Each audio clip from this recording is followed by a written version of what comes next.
नमस्कार दोस्तों, मैं जय कुमार आईबीसी ऑफ बड़ा business and brand and business consultant of बड़ा बिजनेस आप लोगों के लिए लाया हूं एक बेहतरीन स्टोरी जो आपको जोश से भर देगी। तो आइए शुरू करते हैं। कहानी का टाइटल है सोने की तलाश में, look for the gold. Andrew Carnegie अपने बचपन के दिनों में ही स्कॉटलैंड से अमेरिका चले गए। उन्होंने छोटे मोटे कामों से शुरुआत की और आखिरकार अमेरिका में स्टील बनाने वाली सबसे बड़ी कंपनी के मालिक बन गए। एक ऐसा वक्त आया जब उनके लिए 43 करोड़पति काम करते थे।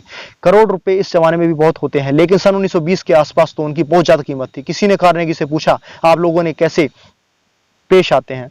उन्होंने जवाब दिया, लोगों से पेश आना काफी हद तक सोने की खुदाई करने जैसा ही है।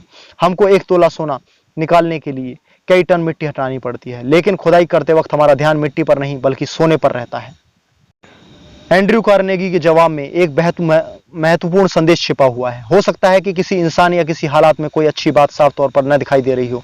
ऐसे हालात में हमें उसे गहराई में जाकर तलाशना होगा। हमारा मकसद क्या है? सोना तलाशना। अगर हमारे किसी इंसान या किसी चीज में कमियां ढूंढेंगे तो हमको ढेरों कमियां दिखाई देंगी, लेकिन हम किस चीज की तलाश है, सोने की या मिट्टी की? कमियां ढूंढने वाले तो स्वर्ग में भी कमियां निकाल देंगे। अधिकतर लोगों को वही मिलता है जिसकी उन्हें तलाश होती है। कुछ लोग हमेशा नकारात्मक पहलू को देखते हैं। Some people will always look for the negative.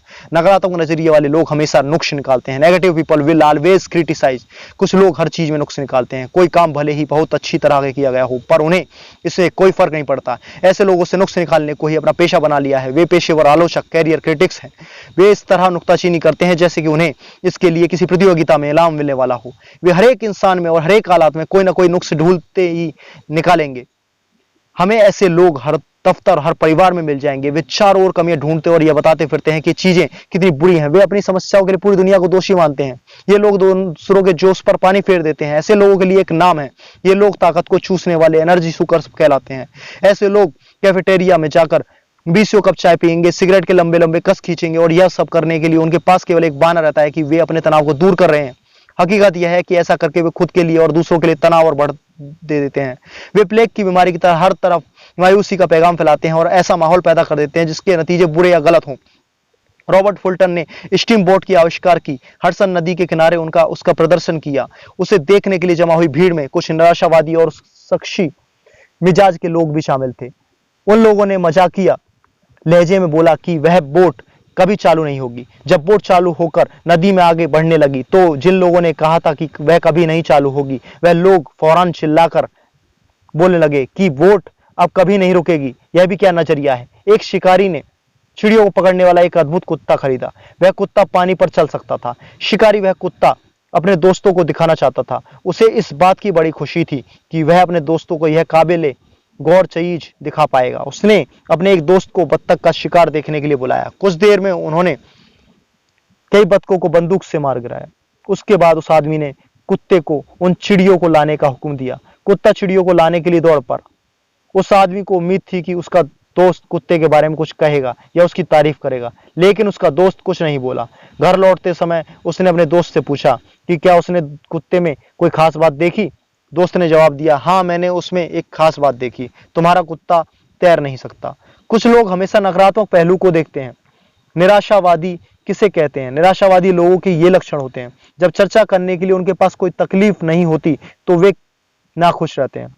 उन्हें जब कुछ अच्छा लगता है तो वे सोचकर नाखुश हो जाते हैं कि बेहतर महसूस करने के बाद उन्हें फिर बदतर महसूस करना होगा। उनकी जिंदगी का ज्यादातर वक्त शिकायत काउंटरों पर बीतता है। हमेशा बत्ती बुझाकर देखना चाहते हैं कि अंधेरा कितना है। वे जिंदगी के आईने में हमेशा दरारें तलाशते हैं।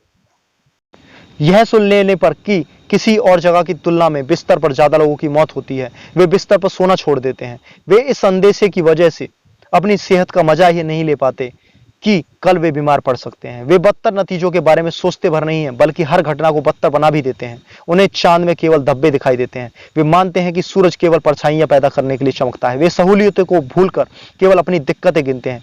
वे जानते हैं कि कड़ी मेहनत से किसी को नुकसान नहीं पहुंचता, पर सोचते हैं कि कोई खतरा क्यों उठाया जाए। चेतावनी, अच्छे पहलू पर ध्यान देने का यह मतलब नहीं है कि कमियों को नजरअंदाज कर दिया जाए। आशावादी बनिए, बी एन ऑप्टिमिस्ट। कोई आदमी आशावादी कैसे बन सकता है? इतने मजबूत बनिए कि आपके मन की शांति को कोई भंग ना कर सके। हर मिलने वाले आदमी से सेहत, खुशी और समृद्धि के बारे में बात करें। अपने सभी दोस्तों को एहसास कराएं कि हम उनकी खूबी और मजबूतियों की कदर करते हैं। हर चीज़ के केवल उजले पहलू को देखें, केवल अच्छी से अच्छी बातें सोचें। केवल अच्छे से अच्छे नतीजों के लिए काम करें और केवल अच्छे से अच्छे नतीजों की उम्मीद करें। बीते दिनों की गलतियों को भूल जाएं और आने वाले दिनों में ज़्यादा बड़ी कामयाबियां हासिल करने के लिए आगे बढ़ें।